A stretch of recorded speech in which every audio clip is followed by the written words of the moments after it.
विजु जनता दलर वरिष्ठ नेता भिके पांड्यान आज बालेश्वर संसदीय क्षेत्र अधीनस्थ विभिन्न विधानसभा क्षेत्र में धुआंधार प्रचार कर प्रचार समय से बीजेपी को टार्गेट करने सहित गत 10 वर्ष विभिन्न क्षेत्र में केंद्र सरकार अपारगता विषय लोकों दृष्टि आकर्षण करथिले। प्रति निर्वाचन मंडली में विकासमूलक कार्यर हिसाब देइछंती। बीजेपी को लक्ष्य करी श्री पांड्यान कहिथिले सेमाने निर्वाचन हेले आसुचंती मिछ कहउचंती और कुंभीर कांदणा कांदी चली जाउछंती। निर्वाचन आसिले सेमानकर अभिनय आरंभ हो जाए। सेमाने कथा कथारे कांदी पंखाती किंतु निर्वाचन सरिले और सेमानकर देखा मिलिबो नाही।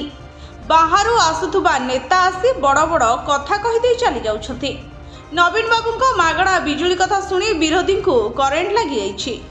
केंद्र सरकार को आक्रमण करी पांड्यान कहिथिले दरदाम नियंत्रण केंद्र सरकार सबुठु बड़ दायित्व। डाली दर कमिला कि तेल दर केते कमिला, एलपीजी दर काहेकि कमिला नहीं। केंद्र सरकार दरदाम नियंत्रण रे संपूर्ण फेल मारछंती। केंद्र सरकार कहिथिले प्रति वर्ष 2 कोटी चाकरी देबे, 10 वर्ष रे 20 कोटी। तेबे ओडिसा रो भाग पड़िथांता 80 लाख, बालेश्वर रो भाग पड़िथांता 6 लाख। जदि कौनसे निर्वाचन मंडली 1000 लोक चाकरी पाइथिबे तेबे मु चाकरी छाड़ देबी बोली कहिसंती भिके पांड्यान। ब्यूरो रिपोर्ट भंजोत न्यूज।